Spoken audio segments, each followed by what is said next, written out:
ফরিদপুর সরকারি উচ্চ বিদ্যালয়ের ছাত্রীদের জয় বাংলা বলে নাচানাচির ভিডিও ভাইরাল। জানা যায় ওই বিদ্যালয়ে বার্ষিক ক্রীড়া প্রতিযোগিতা অনুষ্ঠানে এমন কাণ্ড ঘটে। শিক্ষা মানুষের মনকে উদ্যমী করে, উন্নত করে, ভালো এবং মন্দের পার্থক্য বুঝতে শেখায়, আত্মসম্মান বাড়ায়। স্কুলে গিয়ে প্রাপ্তবয়স্ক মেয়েদের এরকম বেহায়াপনার মতো নাচানাচি কোন ধরনের শিক্ষা? মানুষ যখন তার লজ্জাশরম ত্যাগ করে ফেলে তখন তার দ্বারা এমন কোনো বাজে কাজ নেই যে সে করতে পারে না।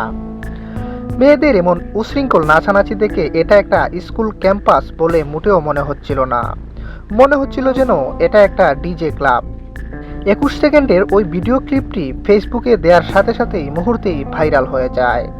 শেখ হাসিনা খুব সুপরিকল্পিতভাবেই পাঠ্য বইয়ে নিজের এবং দলীয় পরিচয় তুলে ধরেছিলেন। তিনি জানতেন যে এগুলো পড়ে এদের মতো কিছু ছেলেমেয়েরা মুজিববাদের ভক্ত হবে। স্কুলের প্রধান শিক্ষিকা এ সম্পর্কে বলেন, তদন্ত কমিটি যে এটা করেছে যে আমাদের মেয়েদের মোবাইল থেকে গানটা বাজানো হচ্ছিল, কে দিয়েছে সেটা এখনো উদ্ধার করতে পারেনি। কিন্তু যাই হোক, এটা যে একটা পরিকল্পিত ঘটনা নয় তা একেবারে উড়িয়ে দেয়া যায় না। হাসিনার পতনের পর নানা সময় স্কুল ও মসজিদ, রেল স্টেশনের বিলবোর্ডে আওয়ামী লীগ, ছাত্রলীগ আবারও ফিরবে ভয়ঙ্কর রূপে তা ভেসে উঠত। সে তুলনায় জয় বাংলা বলে মেয়েদের এমন নাচানাচি তো তুচ্ছ কোনো ঘটনা নয়।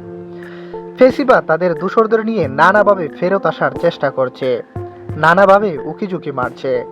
যদি দৃশ্যমান কোনো পদক্ষেপ না নেওয়া হয় তাহলে এ বিজয় হাতছাড়া হতে সময় লাগবে না।